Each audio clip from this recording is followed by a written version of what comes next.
Hi, welcome to another Tom and Rob chat here on Tuesday, June 2nd, Oh 2026. yeah, it's June. Yeah, how are you doing this Tuesday evening? I'm doing well because I'm inside and it's not so bloody hot. It Oh, is it's getting decided to scorching. get very warm out there.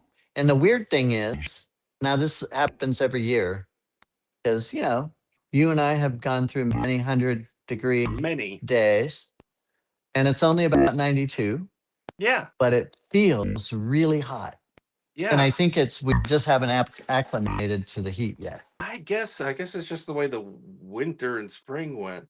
Also, I replaced my s- at a certain point in the year I start using a windshield screen when Oh I yeah, park my screen. car. And when I like go to take it down, it's hot. I'm like, "Oh, this thing is hot. It's supposed to be reflecting all the light and it's not supposed to be absorbing any, I don't know, but it's hot." And I'm like, but it's not that hot out. It's still just 92 or something. Do you have Anyway. one with the metallic mirror Yeah, or e it's look? got white on the other side, and I for some reason decided I like to put the white side out. Oh, And I'm like, okay. which one actually reflects better, the chromey side or the white side? But I know when I walk in front of my car, uh, the diffuse light from the white reflecting is better than the chrome stabbing you with like perfectly reflected sunlight glare. Yeah, that's because going back to our old Film days. production days, um, you use the you use the silvery side when you wanted a much hotter Yes, look, a right? You spiky wanted hot it to be look. very yes, and you use the white side when you wanted a more diffused, yet a nice bounce. You get a lot of light, but Yeah, it would be more diffused. right. So I don't know what that means. Does that mean that the metallic side would reflect more light?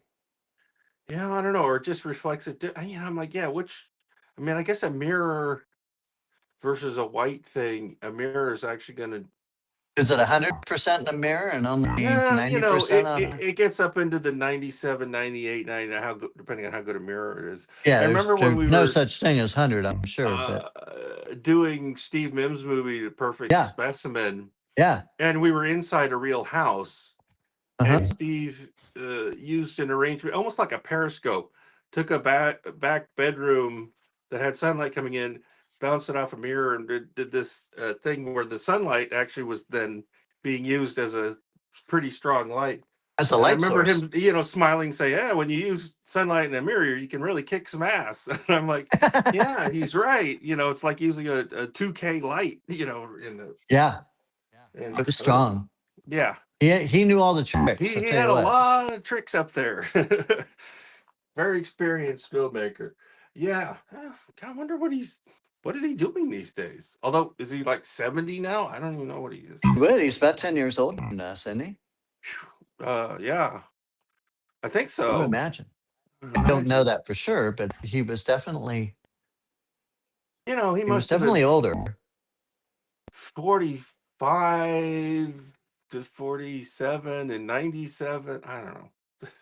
The fact that Well, I 30 would years have definitely gone put him by in keeps his creeping up on me and hitting me over the head. Like, Well, I would oh, definitely put him up around 70 something, and close to 80. surviving cancer, which he did, took a few Yes, years off his life. He just looked 10 years older again on top of everything else. it is true. Yeah, which well, he survived it though. Um, Gosh, what is going on in the world? Oh, just before I got here, I was flipping through the paper, and there was former Senator Lamar Alexander from Oh, Tennessee wow. decided to tut tut and criticize the current Senate, both sides, of course. Oh, of And he course. and he said, "Well, I."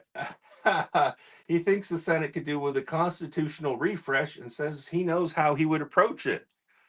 "I think I'd organize a bipartisan breakfast meeting every week of senators, and we would read Article 1 to each other every week to remind us what we're supposed to do.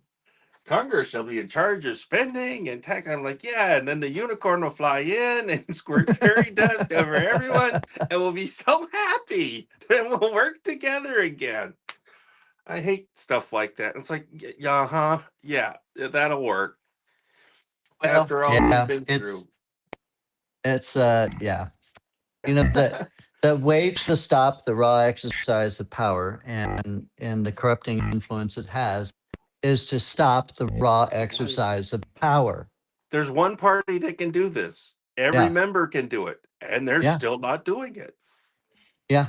And I'm tired of people saying that, well, it's all this politics. No, I say it's not all this politics. You look at what happened with Eric Swalwell in California. He was credibly accused. His own party told him get out. Right. He didn't have to wait for anybody else to tell him. His own party said, "Stop. That's disqualifying."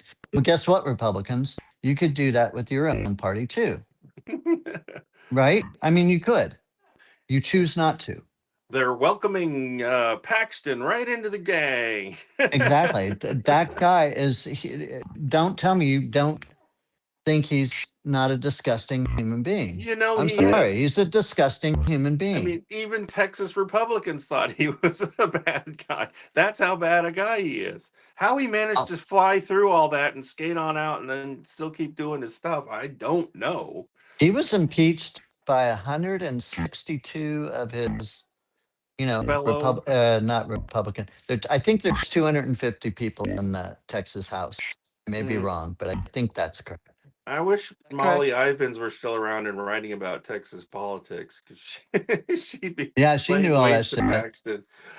What is with his squinky eye thing that he has? Oh man, and he has like a scar on his lip, so that His when mouth he is kind of smiles, diagonal like this. he smiles, it looks like this. I keep wanting to hear like the Popeye theme music when he's on. and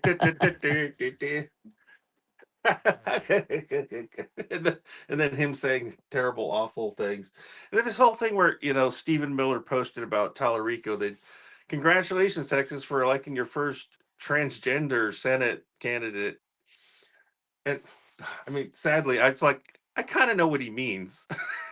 There's something, but the whole idea is like they're going to use effeminizing as a tactic against Tallarico because he's kind of Well, small. they're definitely gonna do that. And I'm thinking, unfortunately, in the Texas, Democrat- that strategy could work to make him seem feminine and effete and like not manly enough, not like disgusting old Ken Paxton, who's a real man.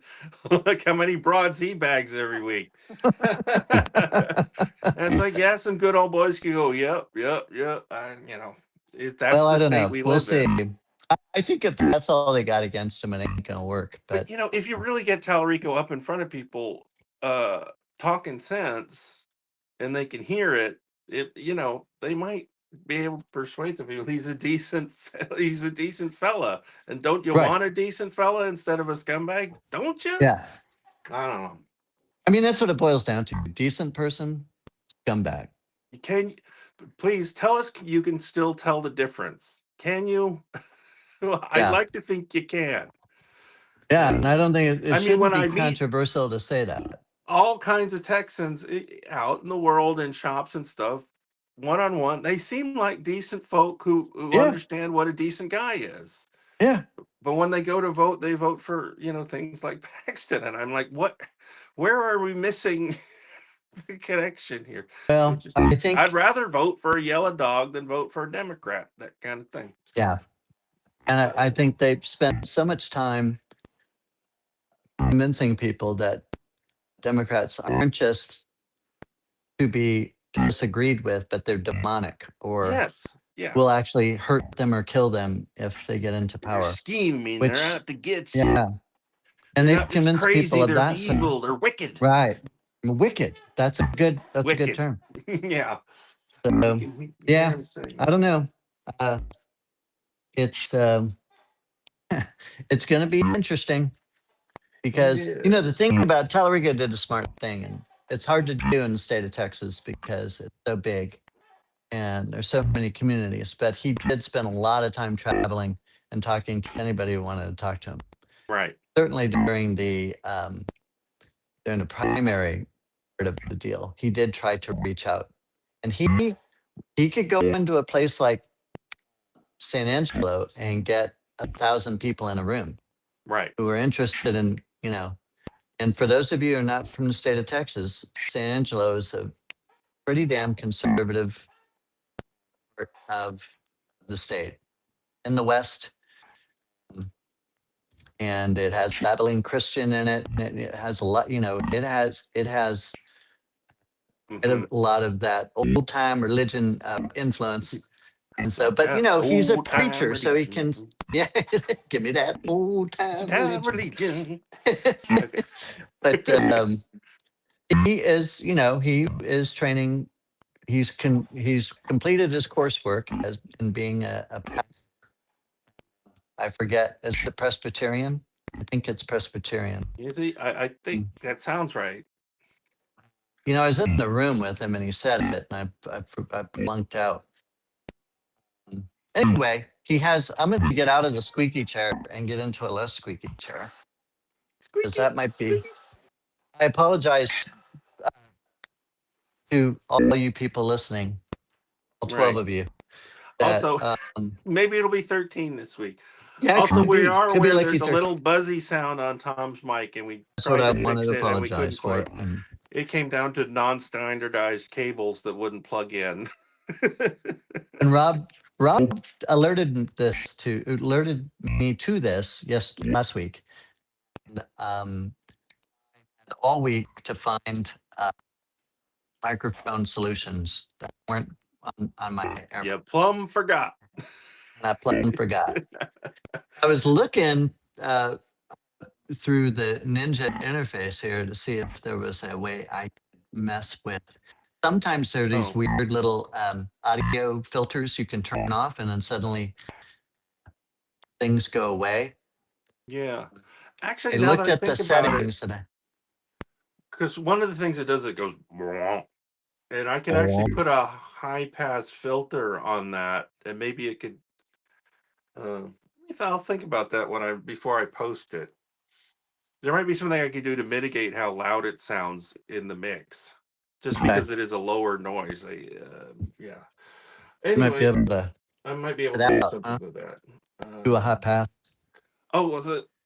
I came across maybe it's the 99% Invisible podcast, which is a nice little thing. They talk about things that you normally don't think about, but they're out there in the world changing your life and stuff. And they were talking about, when did they standardize screw threads in the United States?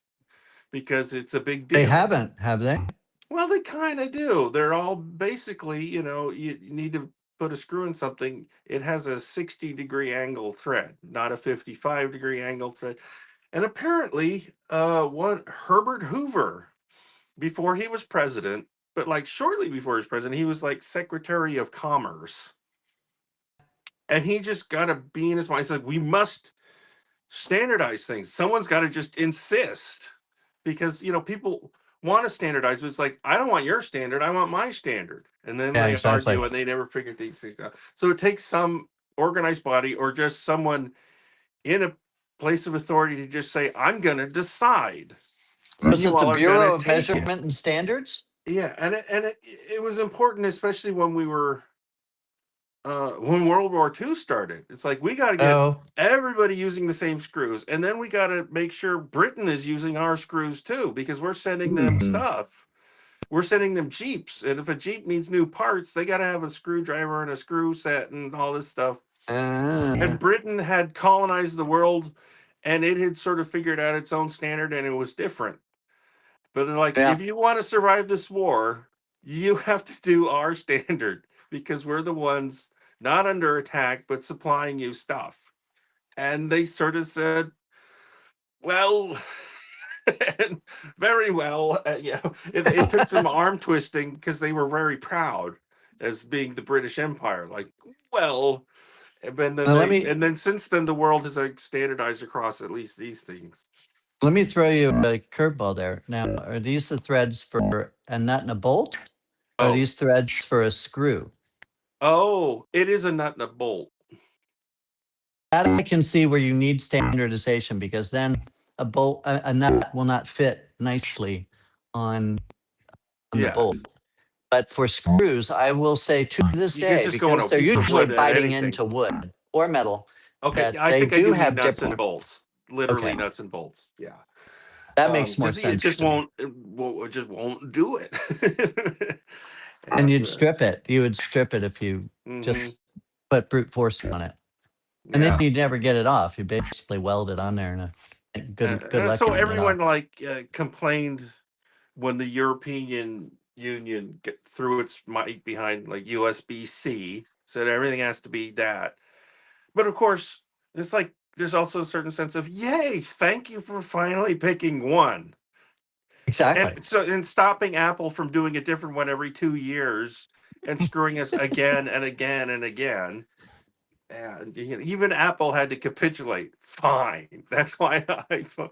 Although I just bought a gadget for my past iPhone that used the previous connector, and now I can't use it because A now I have a new lightning iPhone. connector. Yeah.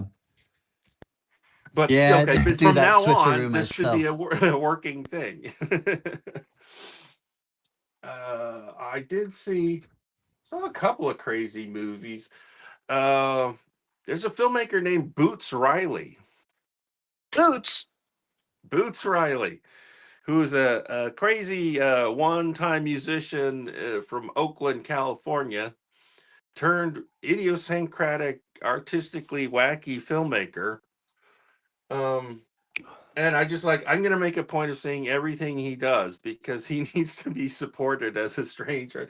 It's kind of like he has this aesthetic where when he wants to do special effects, he'd much rather build some practical gag than do computers, if at all Okay. possible.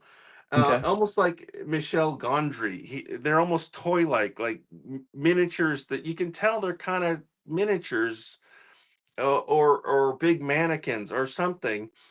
His first movie, it was called Sorry to Bother You.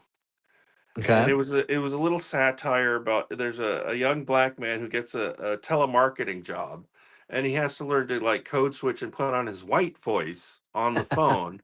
And they actually hired someone, I can't remember, it's like Steve Buscemi or something, actually dubbing the voice to make it sound extra Oh, white is when that he right? does the voice. To make it whiter?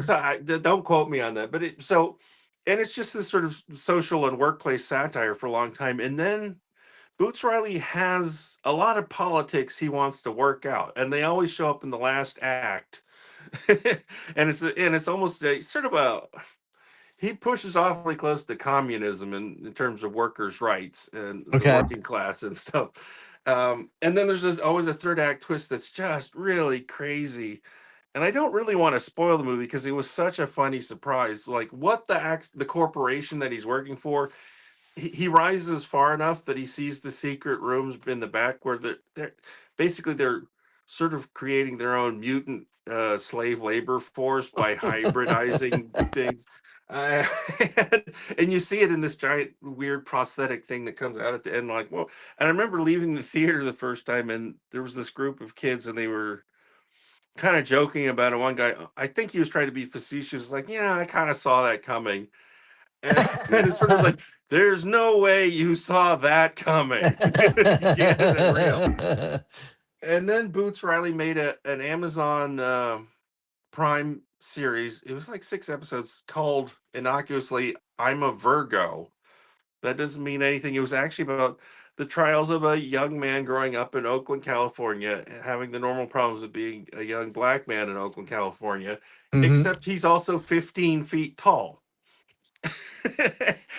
And that complicates things with getting his first girlfriend, getting his Yeah. first job, all this stuff. And he actually went to someone who was like used to work at Stan Winston to build this actual 15-foot thing that they would sort of head replace the actor's face, but this giant Hmm. thing would like walk around, sit on the back of a car, like Grape Ape used to do cartoons. The great ape. Grape Ape, Grape Beaks.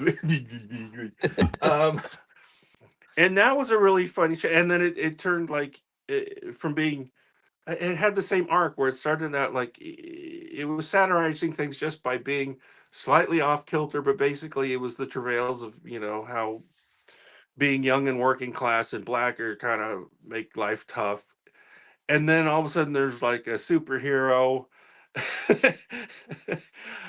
played by Walton Goggins, and then there's sort of a almost near communistic workers uprising kind of plot line, and it ended on kind of a cliffhanger, like wait for season 2, and Amazon said nobody really watched this. There's no season 2. I'm a Virgo, was it? I'm a Virgo. Should still be Okay. available. Yeah, right. Write it down. But again, I'm like, this guy is so original. Yeah. He is just one of those guys who is just unique to himself, has his own point of view, and must be hard getting the money and the financing together to do his stuff. And so he's Yeah. got I'm a third movie called I Love Boosters, and he's like, I'm going for the mainstream with this one. And he's incorrect. This is not a mainstream movie. This is about some young black women who like to shoplift clothes from like designer clothing stores and then sell it in the black market in their neighborhoods. This is how they make a living. And there's a sort of villainous evil queen played by Demi Moore, who is like a fancy world famous designer who is taking it as a personal insult that they keep boosting clothes from her designer line from her stores. And so they're antagonistically going after each other. And then eventually there's sort of a near communistic workers uprising, sensing a including theme here. the garment workers in China. One of them shows up with a teleportation machine. She's like, I teleported from China. And it looks like a toilet seat, but you can transport things to China. You can jump through it yourself and be in China or not be in China. And then later he starts saying, "Oh, actually, it has 2 more modes: deconstruction and so it not just turns clothes back into weird fabric; it can also surreally turn them into all sorts of other different things." He points at a frustrated worker, and you actually see the boss. His backpack changes into a whole office desk setup with his boss literally writing on his back. The machine does this when you shoot at it, and it goes bzzz, and then you see these things. So it gets more and more fantastical as it's going. And the whole movie has this riotous color. It's the most colorful movie I've seen since the 1950s Technicolor musicals. Just like color Mm-hmm. everywhere, color as story, color is this and that. And clearly they worked all this out. I saw a video where the cinematographer had to do all these crazy things to make sure the saturation was just like perfect in every shot. And there's a car chase near the end, but you can tell these are toy cars. They're model cars, not real cars. Right. And I'm like, this is good, but at one point, I almost thought this movie was great, but he starts rushing so many ideas into the mix, including new things that the gadget does, that you start getting more confused. Like, what is happening now? What? Why? Right. How are these happening? And he had a habit of like not quite knowing all the shots he needed to get to edit sequences together. And he just thought, oh, I'll fudge it, it'll work well enough. And it's like, nah. I mean, one minor one, a car is driving through a mall and jumps out a window and launches across the space to a parking lot across the street. All well done. And then I was waiting for the shot where the goes ka-chunk, but he didn't get that shot. So Oh. we kind of cut to someone like going, huh? And then people in the car going, woo. And I was like, I really needed to see the contact point of the car landing. It was not optional. And it's weird that it's not there, but it's like, it's sloppy and it's kind of a mistake that it's not like you got all the other miniature shots and you forgot to get that one, thinking it wasn't important. It's like, shows a little like amateurishness. Do you And the think film he gets, tried to get it and it didn't look good, so they it didn't just use seemed it? like he forgot to get it. Like he Oh. didn't do enough planning to get it or something. Hmm. I don't know whether he had a miniatures unit or whether he was in charge of doing it himself. I don't know, because as it gets crazier, faster climax, you can see more and more chunks missing. There's one shot where they put the gadget into some mode and blast everything and do the kind of the 360 rotating around them thing. And then I'm like, okay, so what did that do? Give me a shot of the aftermath. And there is none. Right. So I don't know what blasting that ray gun at everything did. And I kind of want to know. And Yeah. it keeps getting choppier and choppier. So the last 15 minutes are the least satisfying. After I was like, oh, I had so much goodwill. I was going to tell everybody to go watch this. I'm like, I don't know whether I can recommend it now. Except to say, support Boots Riley. He is so You could endearing. tell them to watch the first X number of minutes. And Yeah. I mean, when it and gets then choppy, you can stop. they aim the gadget at Demi Moore, the villainess. You see them, there's a shot of them aiming it at her. You see her going, ah. Then it cuts to a bunch of other people running around, people in China, workers uprising with signs. And then I'm like, what happened to her? What did you do to the villain? 5 minutes later, the heroes are all like thinking they've won, and Demi Moore comes walking up perfectly fine. I'm like, why is she fine? And she just says something like, why you all get you for this, and they dismiss her. But I'm like, but why didn't anything happen to her? They aimed the ray gun at her. And things like that made me go, why is this in so many pieces after you've clearly worked so hard on this movie? It's like you didn't, I don't know. So anyway, it reminds me of, like, I never quite understood how Tim Burton was an A-list filmmaker when he's so idiosyncratic as an artist. He could have been a complete flop in the industry because he's so weird. All his little shtick and tendencies and gothicness and stripes and all the other stuff, but somehow he became an A-list director, and I always thought that was really weird and unique. Not many people could do that when they're that much of an artist. Well, I think it came down to box office. He got He actually delivered the box office. He did go, and all sins are forgiven if you deliver the dough. I think it really is as simple as that. Why audience tastes accepted his weirdness. That's well, there is, the whole thing where, like, just youth culture likes goth stuff. That's true. Or something. And I did like Frankenweenie. Yeah. You see, it's like, why did Frankenweenie work as well as it? Stop motion was not a thing. That's not a. That's not supposed to draw theaters. It was very niche. It still is, I would argue, but it's pretty cool. Yeah. But there's always that weird was Disney. Maybe it was Disney. What's that? It was Disney who put that out. Yeah, so. Disney was backing him. Yeah. In his animation experiments and stuff. So maybe he was this weird kid from Hollywood, and they liked him. And hey, let's give that intern a shot at his goofy stop motion movie. I have another theory that he's actually really good in pitch meetings. Somehow. Because he seems very shy, like he wouldn't be that expansive, but maybe he just brings all his drawings and lays them out and maybe tells us, makes them see it somehow. And they go, ooh, that sounds good. That could be good. There's another movie I squeaked in with. It's the third movie based on a video game I've seen this year. It's kind of a thing. And they're all kind of oddball. And they're all, like, basically people that... This one in particular was a guy who made YouTube shorts. And they were so popular, it's called Backrooms.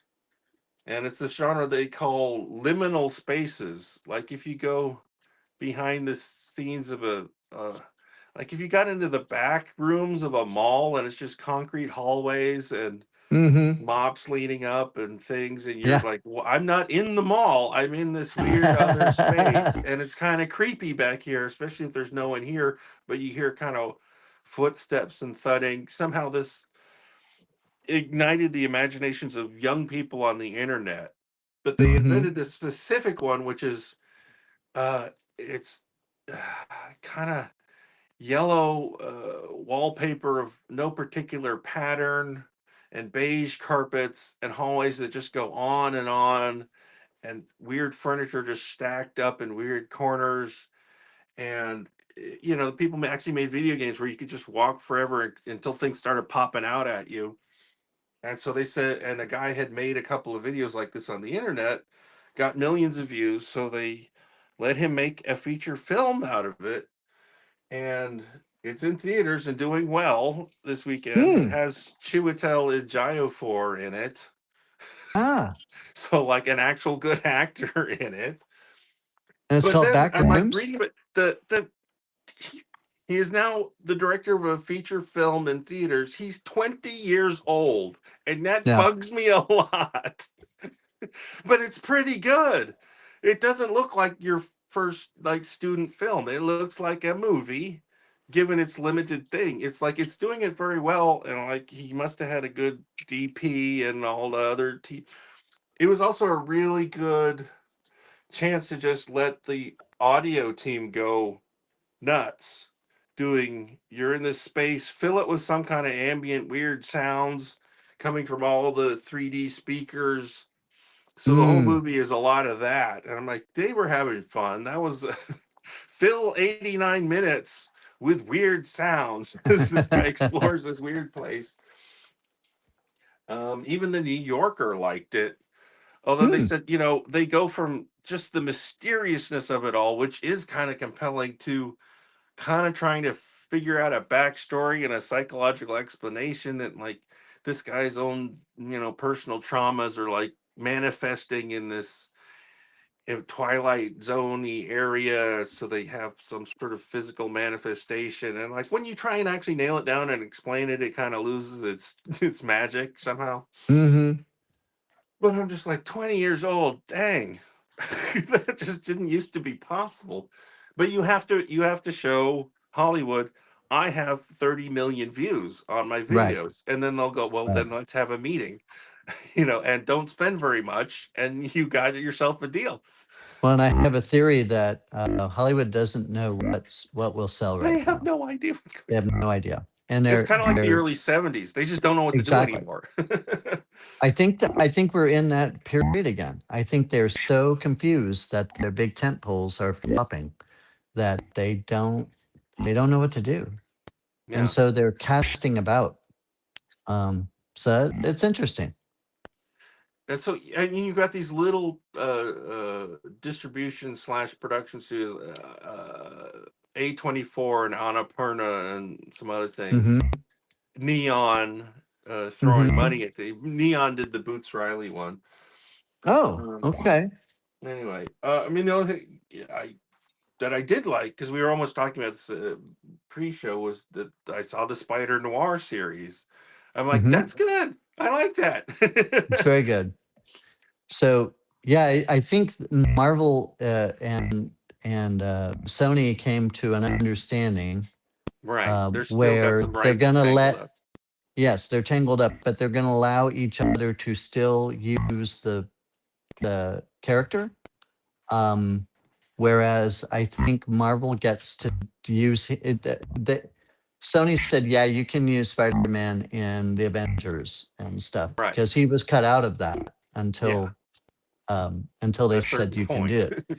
But clearly, they are still being allowed to use the they were able to do Spider-Noir because they were still allowed to use the character. You know, notice So they never say Spider-Man, which is a trademark of its own. They don't they say call him Peter the Spider. Parker. They say Ben Riley. And it's all, it's not necessarily what you're saying it is. Sure, he shoots webs and swings around, but we're just never saying the trademark concept names to any of this stuff. He's the Um, Spider. he's the spider, and the certain villains are kind of, yeah, they're kind of Spider-Man villains, but they're kind of not. Actually, the whole thing gave me more of a Batman vibe than anything else. Yeah, there was a lot The of there was crime some underworld and big thuggish guys and secret made of plans and sand and stone and yeah, yeah, their somehow mutations. But they did have the mutations, which was clearly I've seen a some. Marvel thing. So I'm looking at this Nicolas Cage performance, and there's a little bit of Humphrey Bogart every once in a while, I um, almost and a love lot the of weird world. ticks. And then he's also Nicolas Cage, you know, and I'm kind of accepting all of it. It's like, it's kind of working because it is this noir world, and he's kind of doing an old timey detective story thing, sweetheart. And but Yeah. I've since seen a couple of interviews with him where didn't realize how method he was. He was really insistent, like the occasional times when his character actually kind of does Oh these yeah. spidery things. Um, he was really insistent on getting to do that because his take on it is after he got like bitten, he's more spider than man. And he's playing it like, I am now a spider. I'm not a human. I'm a spider who's pretending to be a human. And I had to go to the movies and watch Humphrey Bogart to kind of learn how to be a person because I'm actually a spider. And that's what he thought in his head he was doing the whole time he was playing that part. I thought, I I was more happy when I just thought you were doing kind of a Humphrey Bogart thing because it was noir and not the whole other levels he was supposedly playing underneath. He Well, did and look like he was enjoying himself and having fun, though. what's interesting though is as the episodes go on, he does a lot less of that. Yeah. That becomes less arch. And I did talk to somebody today who said, yeah, one person they knew couldn't get through the first episode, and I It was said, too well, twitchy. that's when it's the strongest, and it calms down after that. But Yeah. my favorite bit is the Robbie Robertson character doing him over the Uh, phone. He did a really good job. Well, this is the spider. What do you need? I'll be right there. I I spent I'm forgetting the character's name. Osgood or whatever, the guy that's too old looking and then youngs up again. Oh yes. What was the? I'm looking at this actor. I'm like, why does he look super super familiar? And I can't think of anything I've seen him in. And I meant to look him. Actually, I looked him up the first. Like IMDb didn't even list him as being a character or an actor in it yet. Like they were still hiding it because it hadn't officially. I don't know what it was. I should look again now that it's been a couple weeks and it's officially all been released and all the episodes Yes. are out. Yes. I'm like, I don't know where I know this guy from, but he's so familiar. Virginia, do you remember the name of the guy who played the character who was aging prematurely and was about to die, and his mother fixed him with the serum? Because you looked him up. I don't remember his name.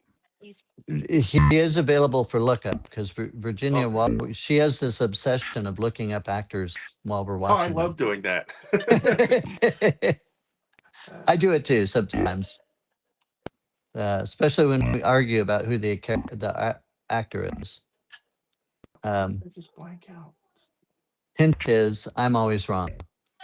You're always there. Osgood. Osgood, No, wasn't it? Osgood? no, it's not. I'm getting it wrong, so I can't look it up right now. Okay. That's clearly wrong. Ogden, because she called him Augie. Augie. Yeah. Ogden, and yeah, it was Ogden something. the character. Ogden Faber. Yes, Ogden Portrayed by Faber. actor Andrew Robinson. Huh. Andrew Robinson. That doesn't the name doesn't strike a No, bell that's or ring a bell. He's known for portrayals of the psychopath. He was the psychopathic serial killer Scorpio in Dirty Harry. Wow, he had his early career derailed because he was such a convincing psycho killer in the original Dirty Harry movie. That's the same guy? Yeah, 50 years later. Wow, and I saw Dirty Harry within the past year. Oh, wow. Oh, and he was Garrick, the Cardassian in Deep Space Nine. Right. Oh wow. That's why he looks so familiar, but I'm used to seeing him in green makeup with scales. With the weird neck. And the weird neck. Big wide neck. Yeah. No wonder he's so familiar, and yet I can't place him because he's not the right color and he doesn't have a wide neck with scales on it. He was the haberdasher, right? On Deep Space Nine. Yes, that guy. Yes, because he was actually a rebellious Cardassian. Yeah, and you We could come never to quite find tell out. whose side he was on because he was Yeah. kind of wily that way. Oh, that is who he is. That is why he's familiar. Oh, well, wow. Well, He was glad to good. hear I they're liked still it. working. He was quite good in that. Yeah, but I did hear like he was too creepy and convincing as the serial killer. Like no one wanted to hire him for years after that. Wow, great part, but like you're too creepy to put in it. You can't be the leading man or anything. Of course, he has a character actor's looks anyway, but we don't even want you for the best friend role. That's a bummer. Oh, so yeah, best friend roles. It's It funny didn't. because It didn't screw up James Woods' yeah, career. He was super creepy in the Onion Fields, and he got yeah, and then roles he after did like that. Videodrome, and Yeah, yeah, and he was a weirdo in that too. he was a weirdo in that. Yeah, yeah. Somehow he managed to just keep doing but then he would occasionally play normalish roles. I can't Yeah. think of any off the top of my head anymore. It's because he was in Casino as the guy Sharon Stone was cheating on Robert De Niro with, but he was actually like the comic relief, funny character in the movie.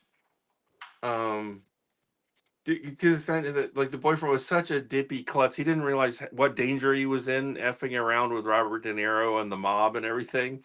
Mm-hmm. And he apparently was largely riffing and improvising every day, and making Mm. poor asthmatic Marty Scorsese wheeze with laughter behind the camera. It's like, no, the movie needs this because otherwise it's too much. It's too heavy. So yeah, keep keep doing that. James was so actually has comedic timing and ability. So although he's one of these guys where his own personal politics have made him sort of like on the outs with a lot of people. Yeah. He got kind of Well, MAGA-y. Although he drew the line somewhere on something recently. Like he's like, no, did I he? don't like you doing that. I'm 90% in, but you really can't. I guess it's kind of like the like when Rob Reiner died, and Oh, people right. were being shitty about that. He was like, no, Yeah. no, no, no. Like, okay, I was like, oh, good, he has a core in He there has a somewhere. soul. Yeah. He has a soul in there somewhere, and probably worked with Rob Reiner somehow and knew he was a terrific Yeah. guy. And you don't get to say that about Rob Reiner. I'm sorry. I know he was a Well, lefty weirdo, but you still be a human being. well, remember how they flipped out over you couldn't criticize Charlie Kirk, right? Or you were the most Yeah, evil person in the clearly a whole double world. standard is going on here. Yeah. I mean, come on. And I mean, people I don't weren't. have a I didn't problem even with you see doing anyone that if you shitting do it on both Charlie ways. Kirk. Everyone was being respectful as far as I could see, wherever I was looking at people. There were a few people saying, I don't give a shit. Well, He that's got one. what he I deserved. don't care Uh, about him is not the same yeah. thing as like, hey, I'm happy he's dead and stuff the president was saying about people. Oh, Um, yeah. It's a good, what did who was it who died where he said, I'm glad he's Robert dead? Mueller, maybe. Oh, yeah. Yeah. I'm happy he's dead. Yeah. Okay. Okay. All right. They, um, there was a little brief story that I caught that it turns out Samuel Alito's son. He has a son. Yes, He's a lawyer. He works for the Treasury Department under Scott he Pellet. does indeed. They Yep. have business before the Supreme Court now and then, especially these days. Is he Who recusing knew? himself? Of course not. Never even occurred to him. Why would I? That kind of thing. Yeah. Why would I? Because it's your family and your business and the thing and the But I'm so a much Supreme Court Solon. I get to I so long.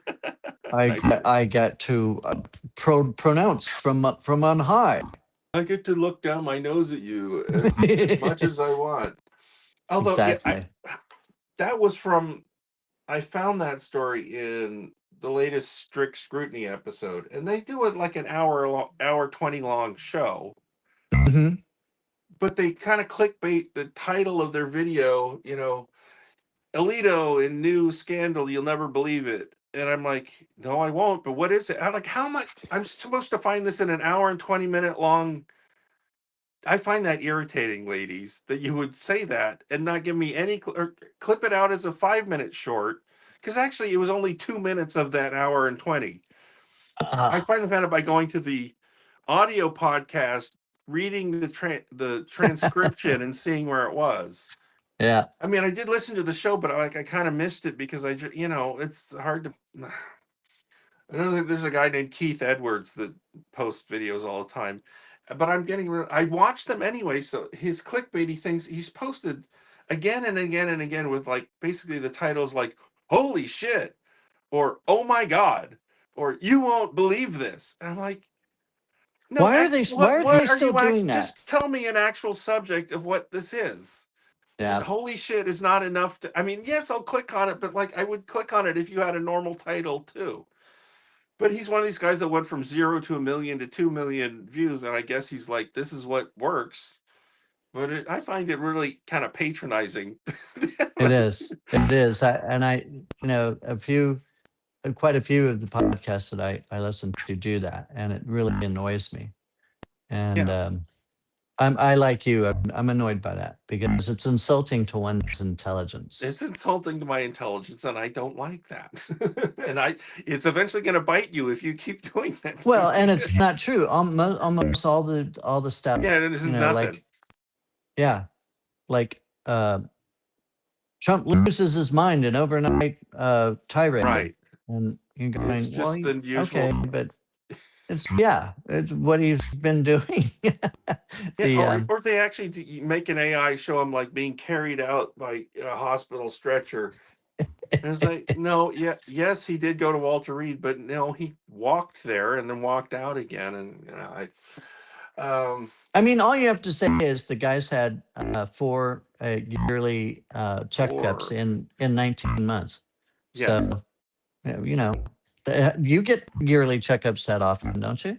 Yeah, 4 times a year for your yearly. And they just won't. And then they're like, "Are you going to release what happened?" Nope. And then they did like at 2 a.m. on Friday, that kind of thing. A sort of shortened version of it, saying he's the healthiest president of all time, and he's I aced 6'5" and 220 test. pounds. Yeah. Nobody's aced 4 cognitive tests. Nobody's been given. And no one does that. Like, most people do. That's the point. Like, yeah. There was the journalist Jim Acosta said, "Okay, I'm going to sit down with a doctor right now and take this thing." I saw him do it. Although I found it irritating to watch. Of course, for some reason he was like nervous. I'm like, what the hell are you nervous about? Like, be a journalist for a minute. He kept cracking nervous jokes, interrupting things, saying stupid things, and I'm like, and looking at his producers, like, did I get that one right? Oh, yeah. And I'm like, why are you so nervous? What? Just take the test. You're not in cognitive decline. Yeah. So it was kind of off-putting to watch. I'm like, just shut up and take the test. Just answer the questions. And stop trying to be funny, because you're not. Stop trying to be funny. Like, this could actually be a journalistic thing you're doing, because I haven't seen anyone else do it.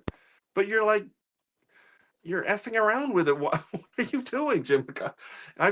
There's something about him that annoys me anyway. So I was giving him a chance.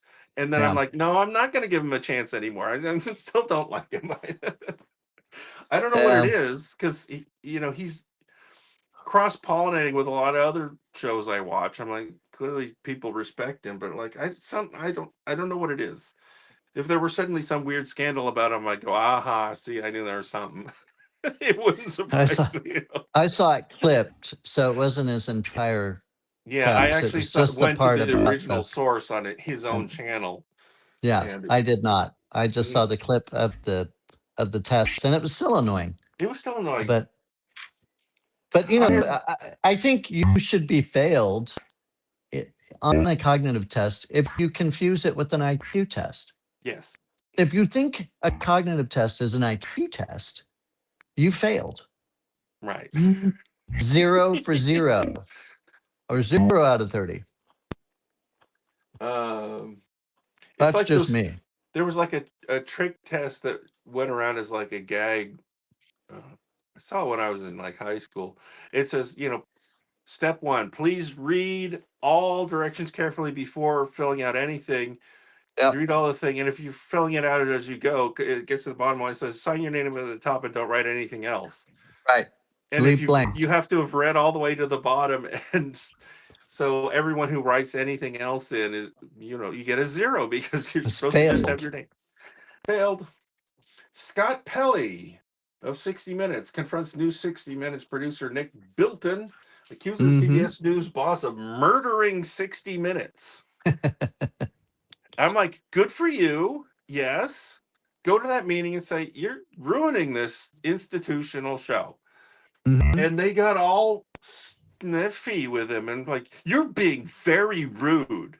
You're being rude.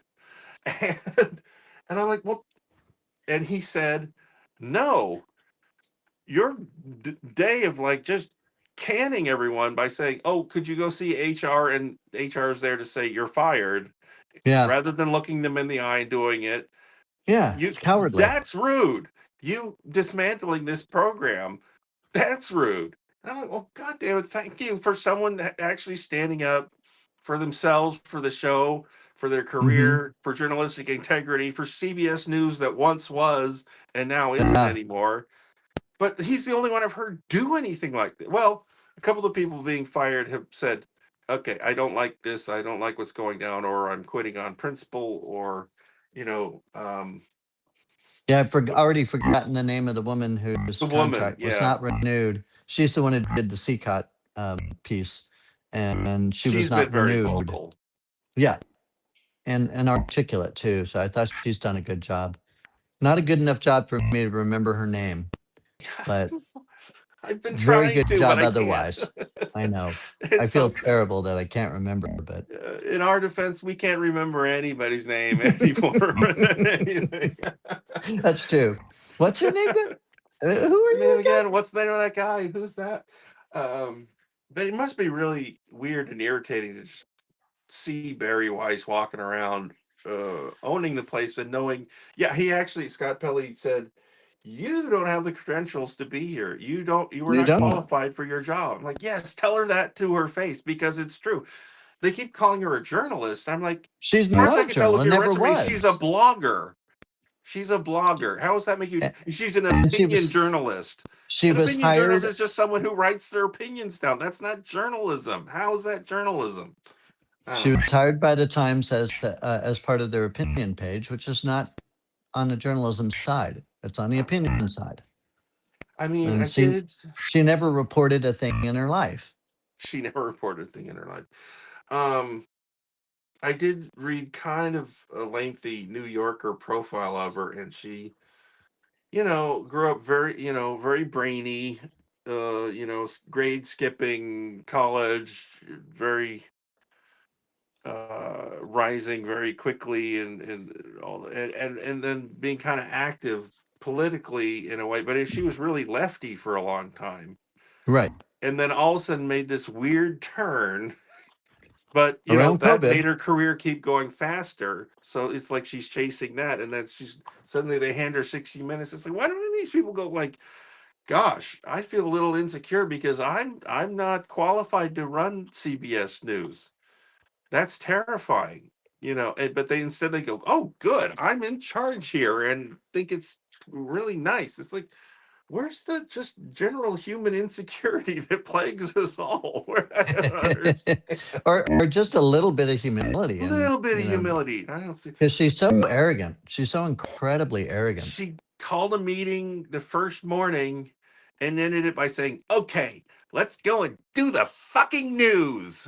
And I'm like, do you want to sound like you're a dippy teenager who has no business being here? Yeah. I mean, Yeah. she's saying this to grizzled old professional CBS News people, Right, that have been in, who were war-torn doing the places in news the before world. she was Let's born. do Yeah. the fucking news. Yay. Come on. That's not how you do this. That's not. Can you imagine Mike Wallace saying, I don't know, maybe you could. He'd say it in a different way. I don't know. Yeah. Oh my golly sakes. How long have we been talking? I don't even know. Anything else going on in your world, your deal? Any thoughts, Um, meditations, life stuff? um, I my only life stuff is that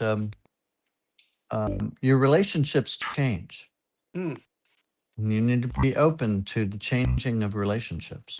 Yeah. Vis-a-vis, I had a rooster who had a bad eye, and I he had been a little snappy with me and occasionally attacking me and pecking me. Ah, Not super aggressively, but just like it he didn't hurts. like. And after I picked him up um, and carried him into the house 3 times a day to get ointment in his eyeball, he never does that anymore now. Hmm. And he's much calmer and he's much nicer to me. Aw.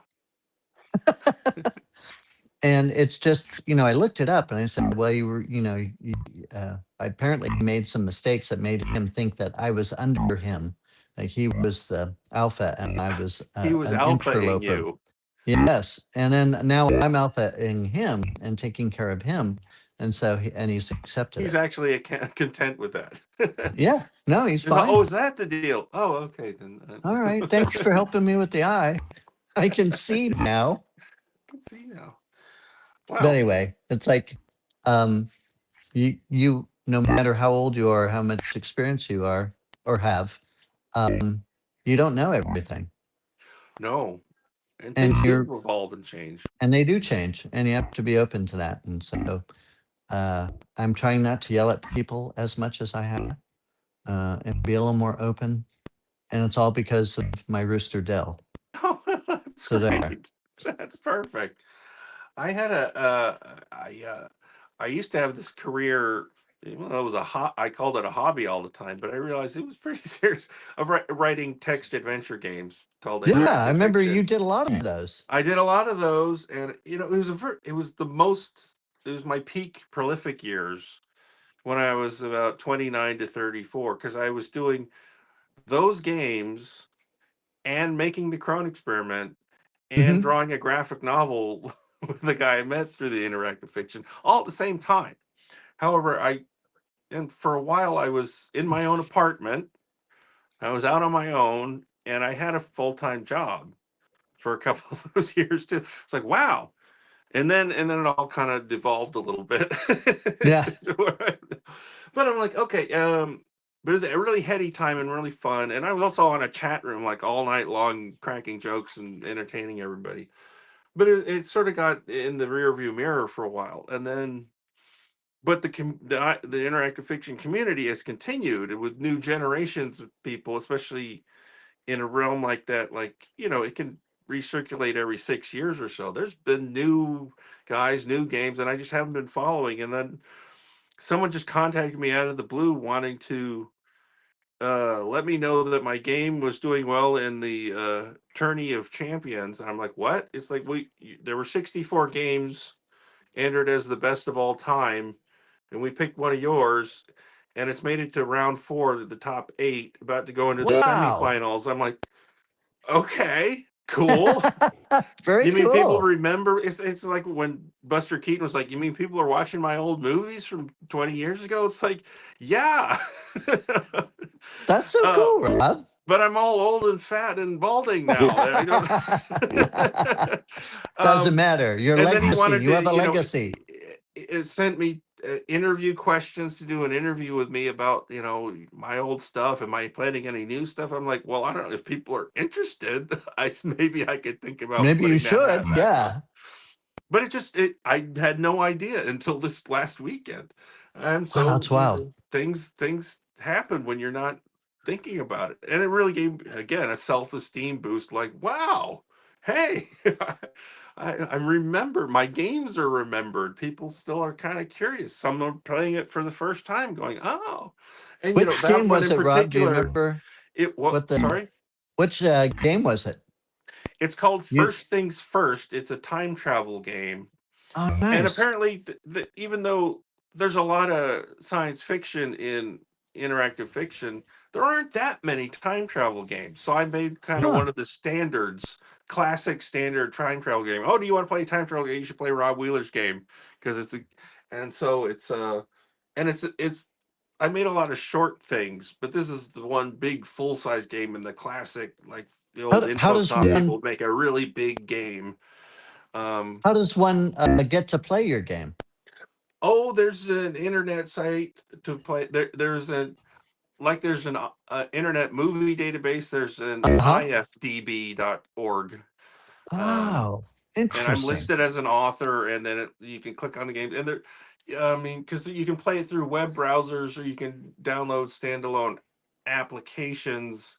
Oh, They wow. were all designed to like compile to a little thing that could be, uh, it plays on a virtual machine, so you can Okay. write the thing that will play one of these games for every kind of computer system in the world, from Gotcha. Windows, Apple, Unix, Linux, PlayStation. You can make it iOS. You can play because it's all compiling to this tiny little game file that will slot into something if you write the thing that will run it on any. And it's public domain. All how you write these things.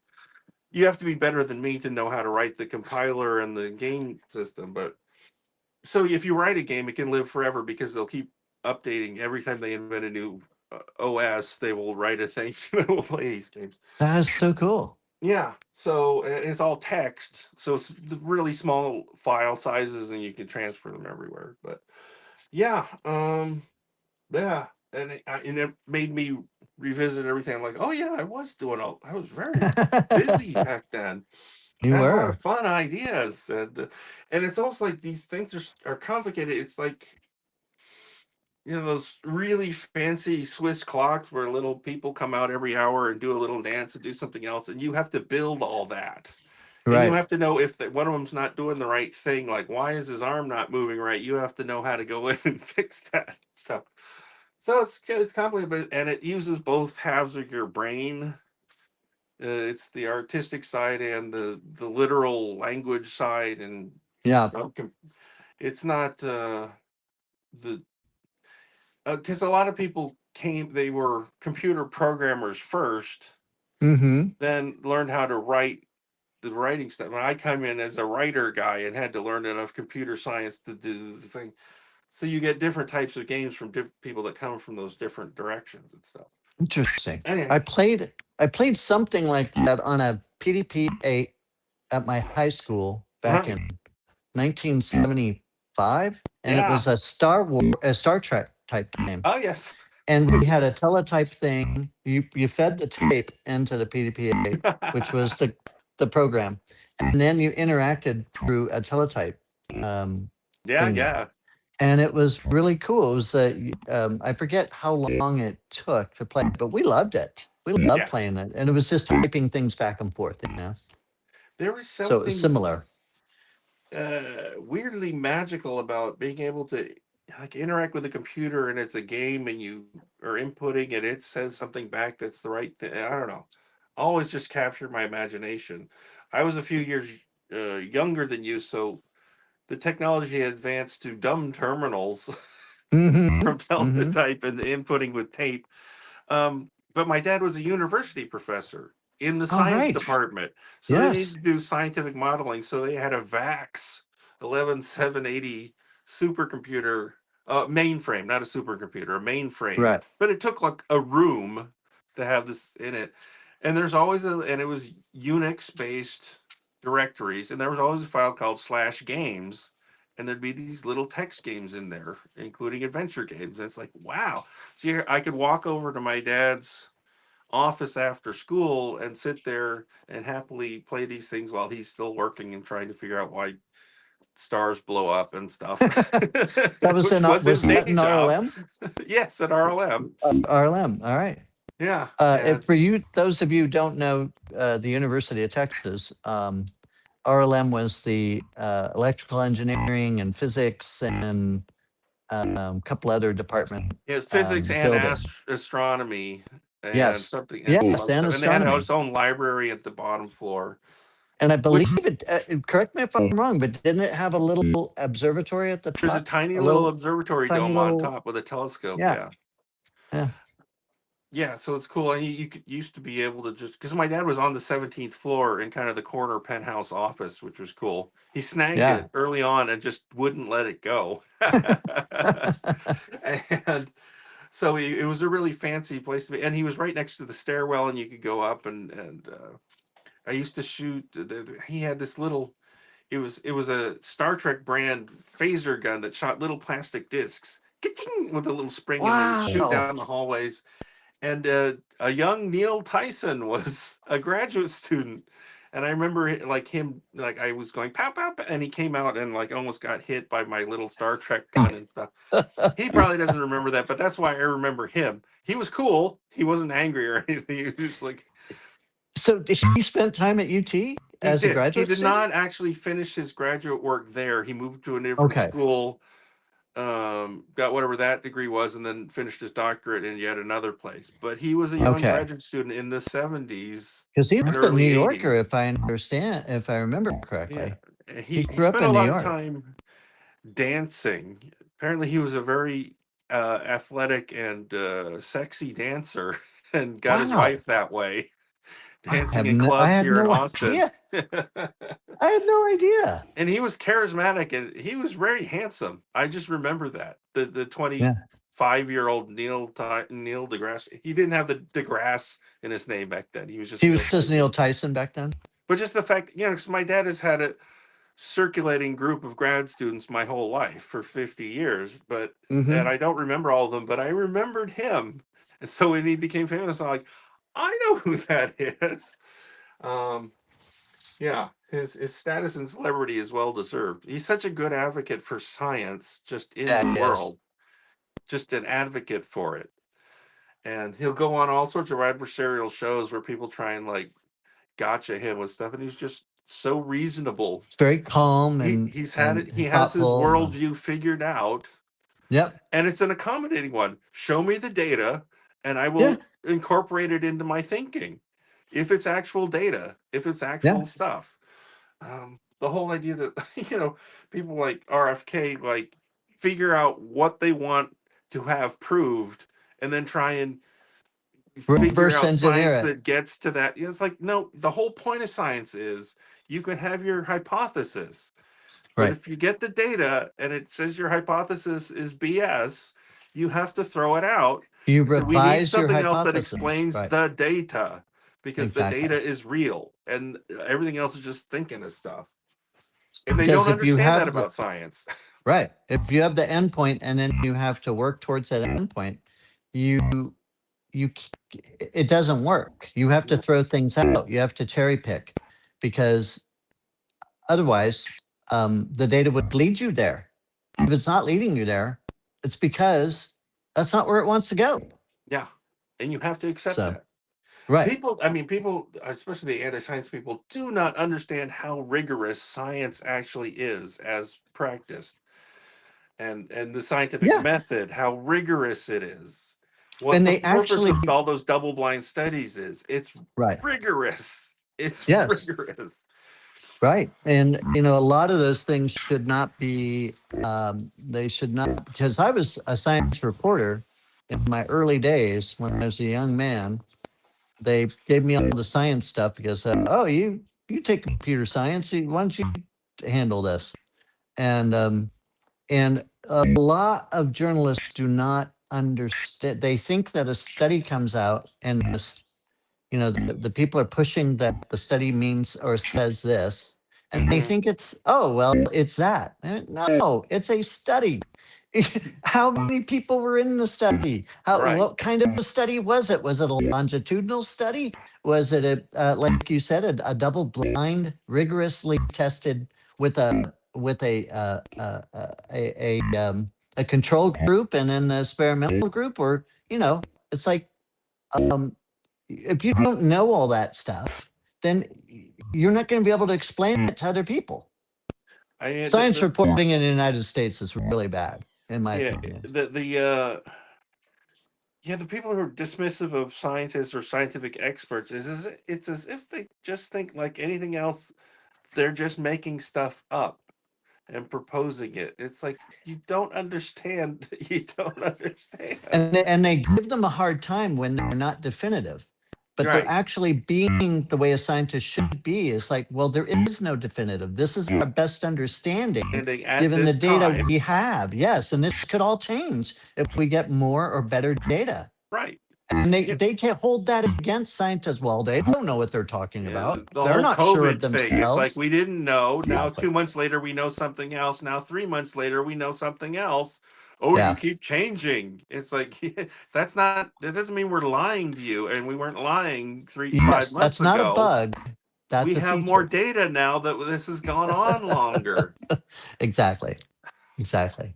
Anyway, And well, maybe that's a good place to end on. I don't know yeah, why, but that's a good place.